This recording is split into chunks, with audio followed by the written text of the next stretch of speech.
16వ అధ్యాయము 16వ వచనము. అపరంజిని సంపాదించుట కంటే జ్ఞానమును సంపాదించుట ఎంతో శ్రేష్టం. ఇంటిని సంపాదించుట కంటే చిన్న మాట ప్రార్థన చేద్దాం. ప్రేమ కలిగిన మా తండ్రి, పరిశుద్ధుడైన ప్రభువా, నీకే వందనాలు, స్తోత్రాలు. ఈ ప్రత్యేక సమయంలో నీ సన్నిధికి రావడానికి మాకిచ్చిన ఈ శ్రేష్టమైన సమయాన్ని బట్టి నీకు వేలాది స్తుతులు. కన్న తండ్రి, ఈ ఉదయకాల సమయం నుండి ఎంతో నడిపించినందుకు వందనాలు. మీ మాట దగ్గరికి వస్తున్నా, క్లుప్తంగా మీరు మాతో మాట్లాడి బలపరచమని యేసయ్య పరిశుద్ధ నామములో స్తుతించి గణపరిచి ఆరాధించి వేడుకొనుచుంటున్నాము తండ్రి, ఆమేన్. ప్రభువునందు ప్రియులారా, దైవ సన్నిధిలో మనం సంపాదించుకోవలసినవి కొన్ని ఉన్నాయి. ప్రస్తుతం లోకమంతా కూడా పాత రోజులకి ఇప్పటికీ చాలా తేడా వచ్చింది. అది వరకు ఎవరన్నా ఏదన్నా ఊరెళ్ళి చాలా కాలం తర్వాత వస్తే వాళ్ళని పలకరించి ఓ మాట అనేవారు, బాగున్నారా, ఎంతమంది పిల్లలు అనేవారు. ఇప్పుడు ఆ మాట మారిపోయి ఎంత సంపాదించారు. ఆ ఊర్లోకి వెళ్ళి మీరు ఉద్యోగం కోసం వెళ్ళారు కానీ అవునా 4 రాళ్ళు వెనకాల వేసుకున్నారా అంటే ఒక ఆయన అన్నాడు, కిడ్నీలో మాత్రం వచ్చాయన్నాడు. 4 రాళ్ళు వెనకాల వేసుకున్నారంటే వేసుకున్నానండి అయ్యా, కిడ్నీలో మాత్రం శరీరంలో 2 కిడ్నీలో మాత్రం 4-5 రాళ్ళు ఉన్నాయి. సంపాదన అనేది ఏది సంపాదించుకోవాలంటే తప్పనిసరిగా మనం సంపాదన మీద గురి పెట్టుకోవాలి. మానవుడి లోకంలో 3 కాలాలు చెప్పారు వాక్యంలో. సంపాదించే కాలము, కనిపెట్టే కాలము, అనుభవించే కాలం. సంపాదించే కాలం ఉంది, కనిపెట్టే అనుభవించే కాలం, కనిపెట్టే. జీవితంలో మానవులంగా బ్రతికినంత కాలము నువ్వు ఏదైతే సంపాదించుకుంటావో దాన్ని మాత్రం ఖచ్చితంగా అనుభవిస్తావు. ఇది మాత్రం మర్చిపోవద్దు. నీవు ఆరోగ్యం ఉన్నంత కాలము నువ్వు లేనిపోయిన వాటి సంపాదనకి వెళ్తేనేమో ఆ శిక్ష పొందుతావు. లేదు, ఇలా సంపాదించుకోవాలనుకుంటే దాన్ని అనుభవిస్తావు. ఇక్కడ సంపాదన తప్పు కాదు, అయితే సంపాదన అనేది ముఖ్యం. మనం కొన్ని సంపాదించుకోవాలి, ఇది మాత్రం మర్చిపోవద్దు. అందులో మొదటిది ఏంటనంటే మన కుటుంబం కొరకు ఏమండి మనం తప్పనిసరిగా ఒక సంపాదన అనేది చేసుకోవాలి. దయచేసి ఆదికాండములు అనుకుంటా 30వ అధ్యాయము 30వ వచనం చూడండి. ఆదికాండం 30:30. నేను రాకమునుపు నీకుండినది కొంచెమే, అయితే నీకు ఇప్పుడు బహుగా ఏమైంది, మెలుకు ఉంది. ఏంటది? ఇంటి వారి కొరకు సంపాద్యము చేసుకోవాలి అనేది. దైవ సన్నిధికి వచ్చే ప్రతి వ్యక్తి కూడా మొట్టమొదట చేయవలసిన పని ఏంటంటే కుటుంబాన్ని సంపాదించుకోవటం అనేది దేవుడిచ్చిన కృప. కుటుంబాన్ని సంపాదించుకోవటం, బిడ్డలను సంపాదించుకోవటం మంచిదే, ఇది దేవుడు అనుగ్రహించింది. అదే క్షణంలో మనము మన కుటుంబం కొరకు ఒక శ్రద్ధ అనేది కూడా పెట్టుకోవాలి. ఇక సెల్ ఫోన్లు ఉన్న వాళ్ళు కట్టిపాడిన ముందు అర్జెంటుగా పనికి మళ్ళీ సెల్ అట్టుకుని మాటికి బయటకు తిరుగుతూ, ఏమండి సెల్ ఉన్నవాళ్ళు కొంచెం సెల్ ఆపండి. మీరు నా మాటిని, మీరు మందిరంకి వచ్చి సెల్ ఆన్ చేయొద్దు అసలు ఎవరు కూడా. ఇఫ్ యూ డోంట్ మైండ్, ఏమనుకోకండి. మీరు ఒక ఆఫీసర్ దగ్గరికి వెళ్తారు, ఆఫీసర్ దగ్గరికి వెళ్ళినప్పుడు సెల్ ఆన్ చేసుకుని వెళ్తారా? సైలెంట్లో మోడ్లో, అసలు సైలెంట్ మోడ్ పెట్టుకుంటే మళ్ళీ బయటకు మాట్లాడుతున్నారు. సెల్ అనే జోలికి వెళ్ళకండి. మందిరంలో ఉన్నంతసేపు, మందిరంలో ఉన్నప్పుడు సెల్ పక్కనెట్టండి.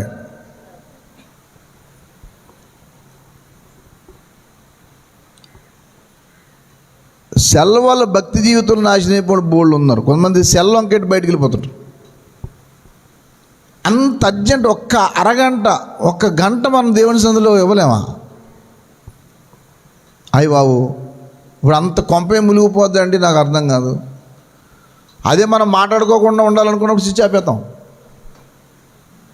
దేవుని సన్నిధి దగ్గర వచ్చిన తర్వాత ఈ గొడవ అంతా. దైవ సన్నిధిలో మనం ఎంత అలర్ట్గా ఉండాలంటే చాలా అలర్ట్గా ఉండాలి. ఇప్పుడు ఏం చేస్తారు చెప్పండి? 1 గంట అయితే ఏమైనా ప్రాణాలు పోతాయా? దేవుని వాక్యం అన్నాడు, ప్రభు నేను వెంబడిస్తాను కానీ చచ్చిపోయిన పాతి పెట్టుకోతాను. మృతులు పాతి పెట్టుకునే ముందు నన్ను వెంబడించాయా? అది తర్వాత చూద్దు. కానీ మొత్తం నిర్లక్ష్యం చేయమని ఎవరు అనరు. కొంచెం దృష్టి పెట్టండి. కాబట్టి మొట్టమొదటగా కుటుంబము కొరకు సంపాద్యము కదా అన్నాడు కదా. ఏమన్నాడు? నేను నా ఇంటి వారి కొరకు ఏమన్నా చెప్పండి, ఎప్పుడు సంపాద్యము చేసుకుంటాను. యాకోబుకి ఒక మైండ్ ఉంది. అంతకుముందే ఏమండి, యాకోబు గారి భార్య తన సంతానాన్ని సంపాదించుకున్నానని చెప్పి ఒక మంచి పేరు పెట్టింది. నేను సంపాదించుకుంటున్నా కదా కాబట్టి ఇగో ఈ వ్యక్తికి ఈ పేరు, ఈ వ్యక్తికి ఈ పేరు అని చెప్పి మీరు 30వ అధ్యాయం చదివితే మీకు అర్థమవుతుంది. అనగా దైవ సాన్నిధ్యములో మనం దేవుని దగ్గర పోరాడి సంతానాన్ని సంపాదించుకోవటం అనేది ముఖ్యం. మీకు మొదటి నుంచి ఒకవేళ తెలియాలనుకుంటే అది మాత్రం మీరు మర్చిపోకండి. సంతానం కూడా దేవుడిచ్చిన సంపాద్యమే, ఇది మాత్రం మర్చిపోతుండోయ్. ఏమండి, ఇదే మాత్రం కూడా గుర్తుపెట్టుకోండి. ఏదో యాదృచ్ఛికంగా మనం పుట్టాము, యాదృచ్ఛికంగా పిల్లలు పుట్టారు కాబట్టి వాళ్ళని ఎక్కడ పడితే అక్కడ పెంచుదాం, ఎలా పడితే అలా పెంచుదాం అనే ఉద్దేశం మాత్రం ఎప్పుడు పెట్టుకోకండి. పిల్లల ఎడల ఒక ప్రత్యేక దృక్పథము అనేది మనకి ఉండాలి. ఇది మాత్రం ఎప్పుడు మర్చిపోవద్దు. పిల్లల పట్ల ఒక ప్రత్యేక ఆలోచన అనేది లేకపోతే లోకానికి మనం ఒక చెడ్డోళ్ళని ఇస్తాం. చెడ్డోళ్ళు పుట్టరు, అలాగని చెప్పి మంచోళ్ళు పుట్టరు. ఇప్పుడు వాళ్ళు మనం ఏం చేయాలి చెప్పండి? తయారు చేయాలి. కాబట్టి వాళ్ళు నువ్వు ఎలా తయారు చేస్తే అలా తయారవుతారు. వాళ్ళని చెడు మార్గంలో వదిలేస్తే చెడిపోతారు. కానీ వాళ్ళకి భక్తి మార్గం నడిపిస్తే ఉన్నత స్థాయికి వెళ్తారు. అట్ ది సేమ్ టైం కుటుంబం గురించి ఒక ఆలోచన ఉండాలి ప్రతి వ్యక్తికి కూడా. ఇక్కడ మర్చిపోకుండా విషయం ఒకటి గుర్తుపెట్టుకోండి, మర్చిపోకుండా ఉండాలి. ఏంటంటే, నేను ఆరోగ్యంగా ఉన్నంత కాలం నా ఇష్టం వచ్చినట్టు బ్రతుకుతాను, నేను పోయిన తర్వాత వాళ్ళు ఏంటో అనే ఉద్దేశంతో ఎప్పుడు బతకొద్దు. నేను ఎక్కువ వివరించదు, ఎందుకంటే టైం తక్కువ ఉంది కాబట్టి ప్రభు చేతుల మీద నెక్స్ట్ నేను కంటిన్యూ చేస్తాను. మొట్టమొదటిగా పిల్లల్ని సంపాదించుకోవటం, రెండోది ఆ పిల్లలు లేదా కుటుంబం కొరకు ఏం చేయాలి చెప్పండి? సంపాద్యము చేయటం. ఈ సంపాదన కూడా దేవుడే సామర్థ్యం ఇస్తాడట. మీరు సంపాదించుకున్నట్లు సామర్థ్యం కలగజేయవాడు ఆయనే అని ద్వితీయోపదేశ కాండంలో మోషే గారు చెప్తాడు. ఏదో మన శక్తి చేతనో మన బలం చేతనో ఏం సంపాదించేసుకోము. దేవుడిస్తే ఏం చేస్తాం చెప్పండి? సంపాదించుకుంటాం. దేవుడు అనుగ్రహిస్తే తప్ప ఏది సంపాదించుకోలేము. అంతేనా?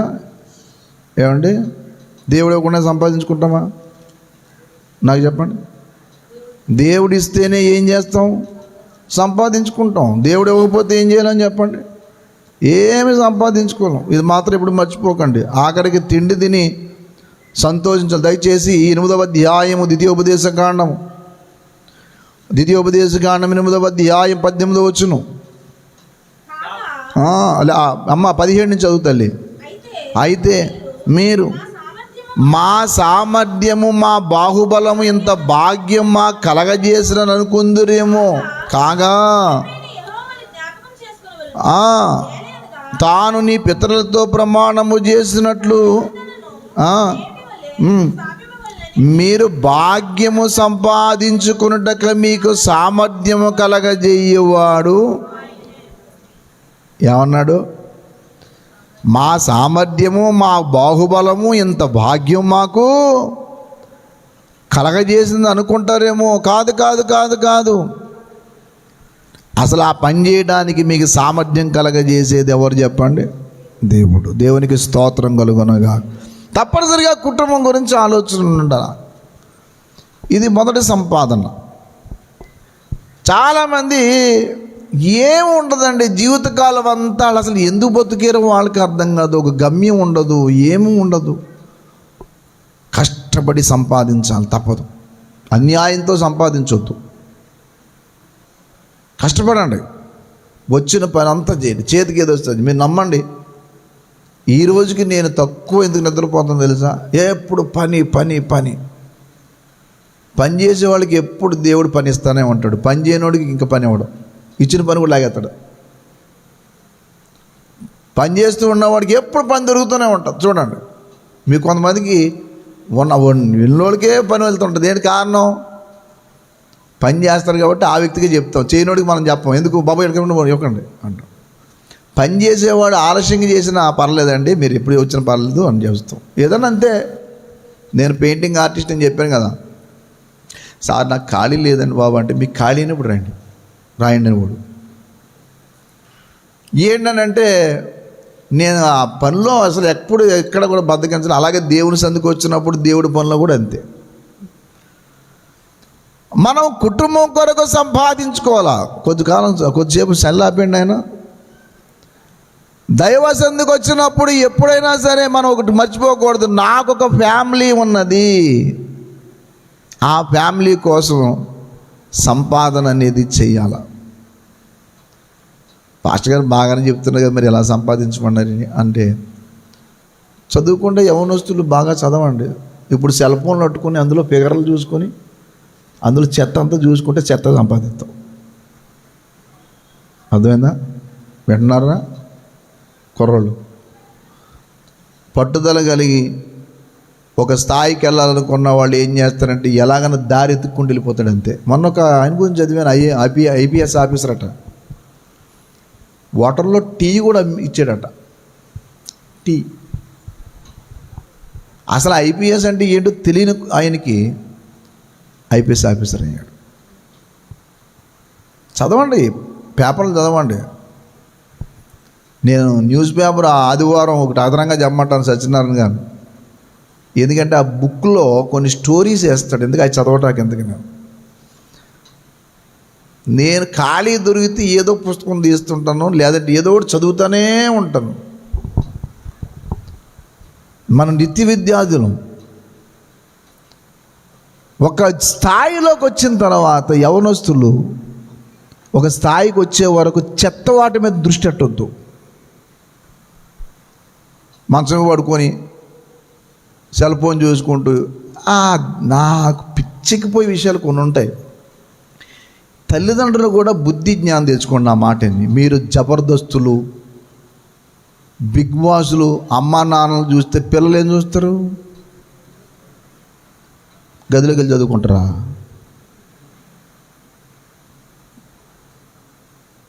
పిల్లలతో పాటు వీళ్ళు కూడా వాళ్ళు చెడిపోతారు. మా ఇంట్లో టీవీ అనేది ఎప్పుడో కానీ ఆన్ అవ్వదు. కేవలం మా పాప చదువు డిస్టర్బ్ అవుద్దేమన్న ఉద్దేశంతో అసలు దాని జోలికి వెళ్ళాం. పిల్లలు ఒక స్థాయికి వచ్చి వాళ్ళు ఒక సెటిల్ అయ్యే వరకు కూడా వాళ్ళని కూడా మనం ఎలా ప్రోత్సహించాలంటే మనం కొన్ని మానేసుకోవాలి. అంతేగాని ఈ వారం జబర్దస్త్ చూడకపోతే ఏమన్నా ఉందా, బిగ్ బాస్ చూడకపోతే ఈ సోది ఎట్టుకోకండి. వాళ్ళు బెటర్ వేకి వెళ్ళడానికి చూడండి, పక్కన ఆడండి అంతే. నేను కుటుంబం యొక్క బాధ్యత ఏంటో వాళ్ళకి నేర్పించండి. చాలామంది బాధ్యత లేకుండా తిరగటం వల్లే సమాజంలో ఎందుకు పని చేయకుండా పోయారు. నేను అడుగుతున్నాను ప్రతి వాళ్ళని, మనకంటూ ఏమైనా బాధ్యత ఉందా? యాకోబుకి ఆ ఇంట్లో చిన్న కొడుకు, కానీ కుటుంబం పట్ల ఎంత శ్రద్ధ ఉందండి. ఏమంటారు చెప్పండి? నా కుటుంబం కొరకు నేను ఎప్పుడు సంపాద్యం చేసుకుంటాను. ఒక లెసన్ ఇది. కొంతమంది కుటుంబం గొడవ ఉండదు, భర్త గొడవ ఉండదు, భార్య గొడవ ఉండదు, పిల్లలు గొడవ ఉండదు, ఏం వాళ్ళ జీవితం వాళ్ళదే. ఎక్కడికి వెళ్ళామో తెలియదు, ఏం చేసామో తెలియదు. ఒక్కొక్కసారి సెల్ ఫోన్ ఉంటుంది, కొంతమందికి చేస్తుంటున్నాం, అది ఎంత రోజు వల్ల రింగ్ అవుతూ ఉంటుంది. కొంతమంది అంటారు, సెల్ ఫోన్ ఎక్కడ పెట్టేసానండి, ఎందుకో సెల్ ఫోన్ అని. ఎల్లప్పుడూ కుటుంబంతో అనుబంధం ఉండాలి. రెండవది ఏంటంటే ప్రతి విషయంలో కూడా ఆ విషయం మర్చిపోవద్దు. ఇప్పుడు సిగ్నల్ లేని ఏరియాలో ఉంటే తప్ప, మేము కొన్నిసార్లు సిగ్నల్ లేని ఏరియాలో ఉంటాం. జీవితంలో కుటుంబం కొరకు ఆలోచించాలనేది యాకోబు పాఠం అని చెప్పిస్తున్నాడు. ఏమని చెప్తాడు? నా కుటుంబం కొరకు ఇది మొదటి సంపాదన. ఎక్కువ మీకు విస్తారంగా చెప్పేది ఏం లేదు, కానీ ఇది మొదటిది. రెండవది జ్ఞాన సంపాదన. ఒకటి ఏం చెప్పండి? కుటుంబం సంపాదన. రెండవది కుటుంబం కొరకు సంపాదన. మూడవది పెట్టుకోండి, లేకపోతే మూడవది చెప్పండి, జ్ఞానం సంపాదించుకున్నటకు రావాలి. ఈ మాట అన్ని చోట్ల చెప్పాడు. దేవుణ్ణి సంపాదించుకునే విషయం తర్వాత చెప్తాను మీకు.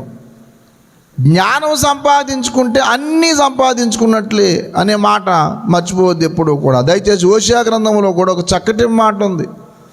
ఆ జ్ఞానం కూడా ఏ సంపాదన? హోషేయ గ్రంథము 6వ అధ్యాయం 3వ వచనం. హోషేయ గ్రంథము 6:3, యెహోవాను గూర్చిన జ్ఞానము సంపాదించుకుందాము రండి, ఆయన్ని అనుసరిందాం రండి, దేవునికి స్తోత్రం కలుగును గాక. ఏం సంపాదించుకుందాం? జ్ఞానము సంపాదించుకుందాం. ఏమండి, నేను ఒక మాట అడుగుతున్నాను. మందిరానికి వచ్చే బిడ్డ అన్ని రకాలుగా తెలివైన బిడ్డలుగా ఉండాలి. సంగీతంలో ఇన్వాల్వ్మెంట్ ఉండాలి. నేనేం పెద్ద విద్యాంసుడు అని అంటలేదు, కానీ నా పాటలకి ఎవరన్నా పాటలు పాడితే అందించేస్తాను. నేను ఇదివరకు ఎవరైనా ఇంటికన్నా వెళ్తుంటే గిటార్ వెనకాల తగిలించుకుని వెళ్ళిపోండి. ఎందుకు తెలుసా? గిటార్ తీసి అక్కడ పాట పాడి ఒక చిన్న మాట చెప్పి వచ్చేవాడు అనమాట ఇదివరకు. అది అందుకే నేను చాలామంది నన్ను గిటార్ అంకులు వస్తున్నారని వారు. ఓ పాప అయితే పేరెట్టింది దానికి. ఆ మొట్టమొదటి పాట గుర్తుండిపోయింది దానికి. మనిషిగా పుట్టినోడు అంకులు వస్తున్నాడు డాడీ అని చెప్పి గిటార్ మీద ఆ పాట పాడానంట ఆ ఇంట్లో ఎప్పుడో. అది నా పేరు ఏం పేరు పెట్టిందంటే మనిషిగా పుట్టినోడు అంకులు వస్తున్నాడు. నా పేరు మర్చిపోయేదానికి. దేవుని కొరకు నాది ఎప్పుడు కూడా అన్వేషణ మైండే. ఏం చేస్తే అందుకనే సంగీతంలో హార్మోనియం తీసుకుని పాటలు పాడుతున్నాను, ఈదుల్లో హార్మోనియం పెట్టుకుని పాట పాడుతాను. ఎందుకంటే ఈ చదువు పక్కన చదువుతూ ఉంటాను, పక్కనే ఏదో ఒకటి నేర్చుకుంటాను. మళ్ళీ అక్కడ మంచి పాట వినపడగానే ఆ పాట మళ్ళీ వెంటనే రాసుకుంటాను, మళ్ళీ రికార్డ్ చేసుకుంటాను. పాట ఏదన్నా విన్నారా, ఆ పాట లిరిక్స్ బాగున్నాయి, ఇది ఆదరించే పాట అవుతుంది అనుకుంటే వెంటనే నేర్చుకుంటారా. ఎందుకు తెలుసా?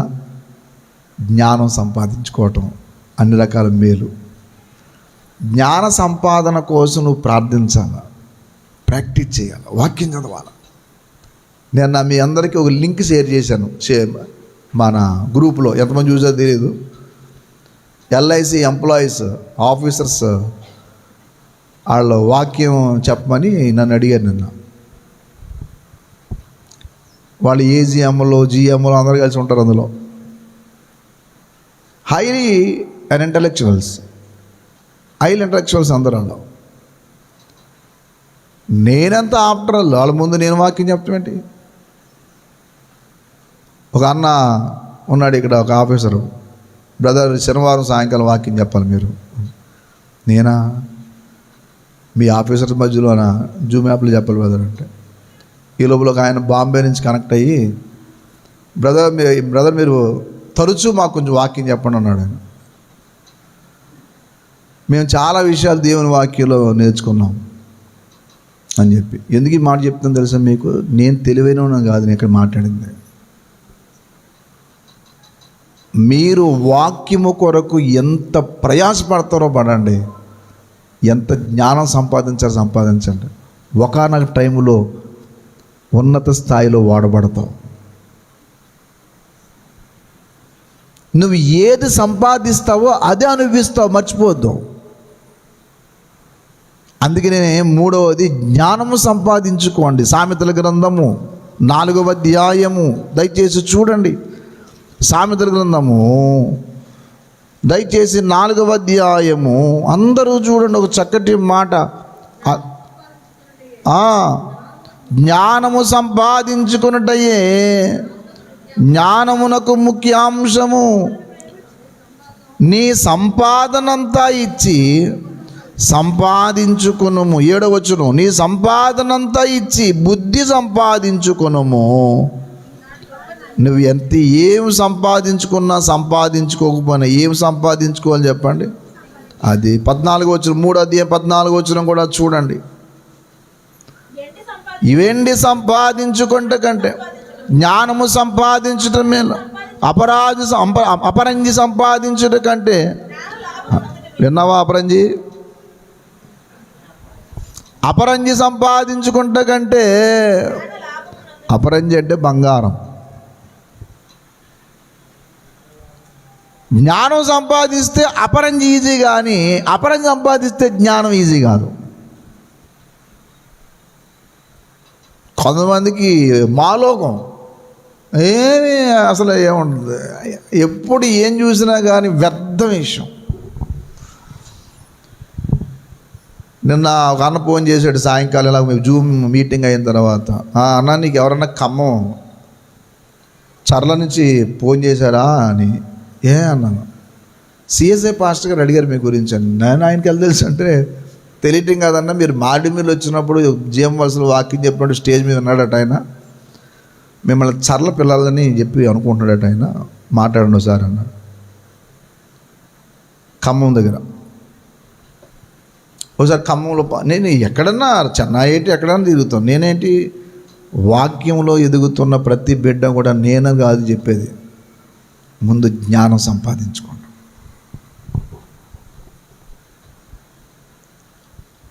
సినిమాలకు వెళ్తారు కొంతమంది పిల్లలు, ఏం చేద్దామని నాకు చెప్పండి. కొంతమందికి తల్లిదండ్రులకు కూడా బుద్ధి ఉండదు. ఆదివారం సాయంకాలం సినిమాలు ఎటు చూస్తారు, ఇటు అర్థం కాదు.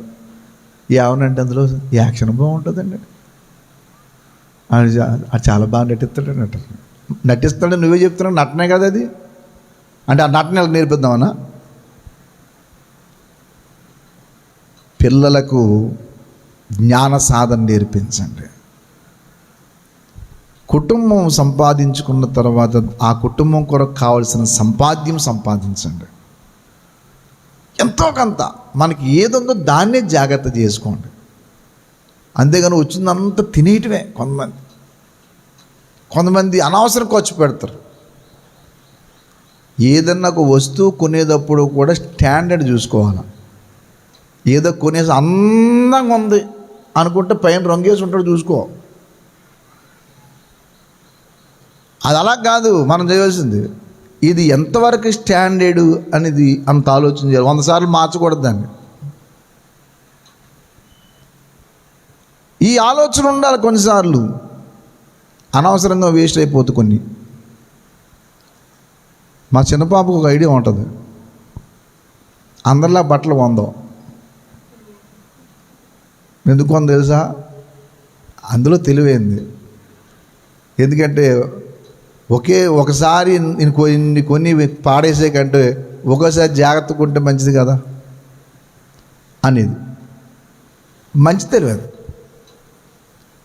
అంటే ఏదన్నా కొంటే కొంచెం స్టాండర్డ్గా ఉండాలి కదా అనేది. దాని ఫ్రెండ్ ఉండదట, కొని 2 రోజులు అయిన తర్వాత పోయిందే అంటే, మరి నేను చెప్పాను కదా అలాంటివి కొనొద్దని అని చెప్పేసి. అందుకే ఎప్పుడైనా సరే నీట్గా ఉన్నది, స్టాండర్డ్గా ఉన్నది కొంటాం. ఎందుకంటే ఈ సంపాదన ఎప్పుడూ కూడా వ్యర్థం అయిపోకూడదు అనేది కూడా గుర్తుపెట్టుకోవాలి.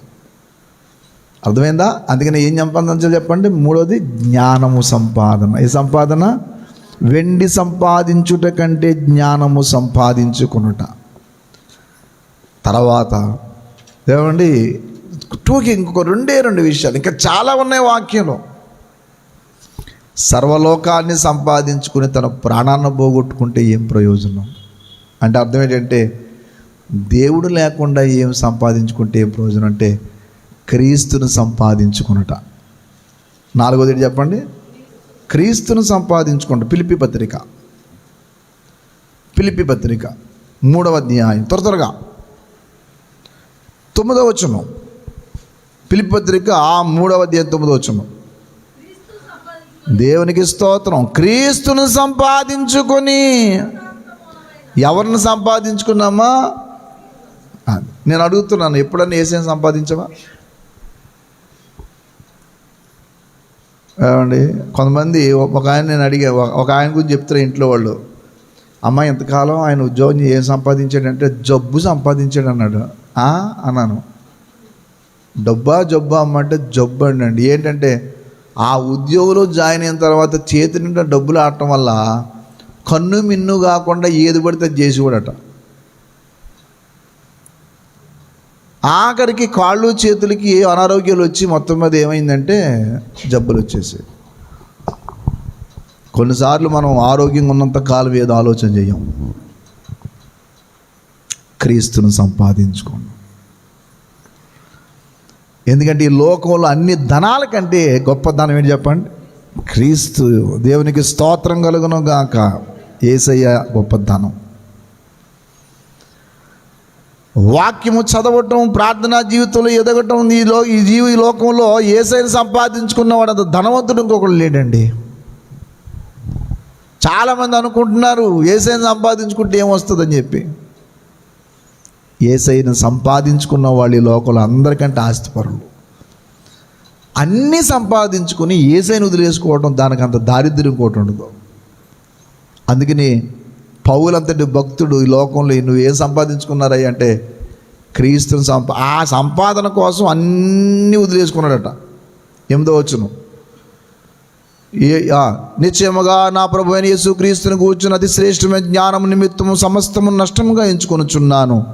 క్రీస్తుని చూడండి, క్రీస్తుని సంపాదించుకోవడానికి కొన్ని నష్టపరుచుకున్నాను. బాగా అలా యేసయ్యను సంపాదించుకోవాలనుకుంటే కొంచెం నిద్ర నష్టపరుచుకోవాలి, సోమర్తనం నష్టపరుచుకోవాలి. ఏమండి, కుటుంబం ఆరోగ్యంగా కాపాడుకోవాలనుకుంటే తెల్లవారుజాము లేసి టిఫిన్ చేసుకోవాలి వాళ్ళ కోసం. అంతేగాని హోటల్లో జొమాటో ఉంది కాబట్టి, హోటల్ ఉంది కాబట్టి పక్కనే కొంచెం తెచ్చేసుకోండి, పొయ్యి వెలిగించడం కష్టం నాకు అనే ఆడవాళ్ళుగా మాత్రం మన సంఘంలో ఎవరు ఉండరని నేను అనుకుంటున్నాను. మన సంఘంలో ఆడవాళ్ళు ఎంత చురుకైన వాళ్ళు. మగవాళ్ళని కాదు, మగవాళ్ళు చురుకైనవారు కాదని నా ఉద్దేశం. వాళ్ళు చురుకైన వాళ్ళే, వీళ్ళు చురుకైన వాళ్ళే.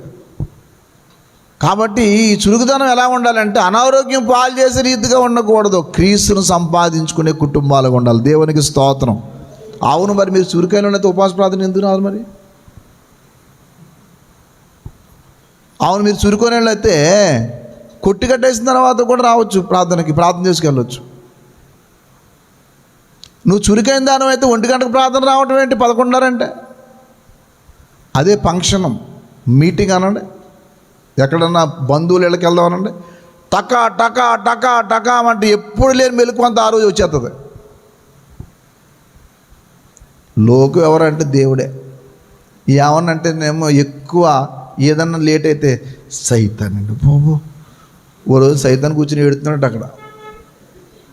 అదే అలాగే ఏడుతున్నావు అంటే వీళ్ళు చేసే పనులన్నీ నా మీద ఎడుతున్నారండి. వీళ్ళు చేసే పనులన్నీ ఎవరి మీద ఎడుతున్నారు చెప్పండి? నా మీద తిట్టేస్తున్నారు. ఏంటో నాకు కొన్ని తెలియవు అసలు వాళ్ళు ఏం. సైతాన్ కాదు, నువ్వే. కాబట్టి నువ్వు యేసయ్యను సంపాదించుకో. చివరగా ఆత్మల సంపాదన. కొరింథీ పత్రిక 1వ పత్రిక 9వ అధ్యాయము దయచేసి అందరూ చూడండి. కొరింథీ పత్రిక 1వ పత్రిక 9:21. దేవుని విషయమై కాను గాని లోబడిన వాడును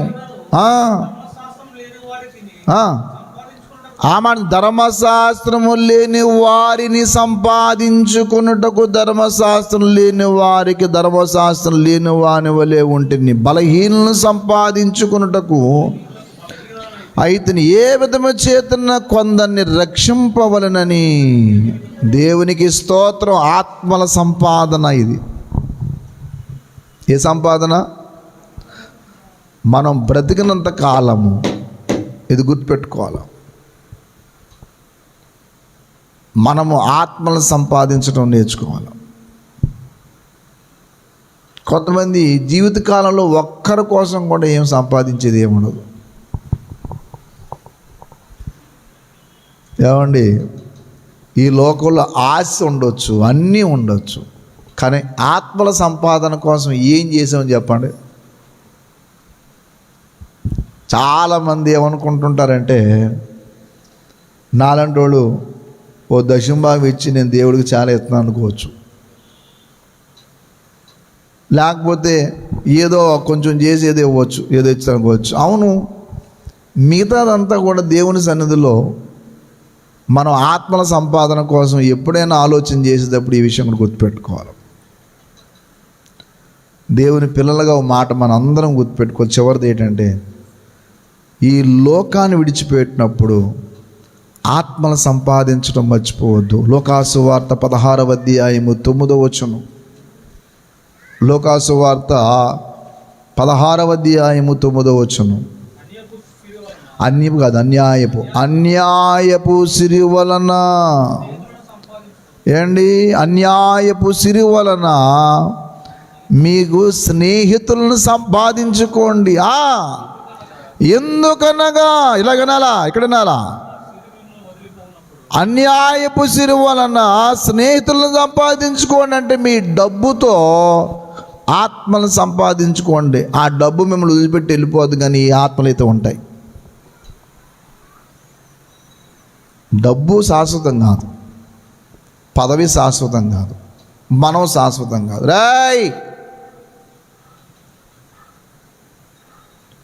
ఈ లోకంలో దేవుని విషయంలో బయట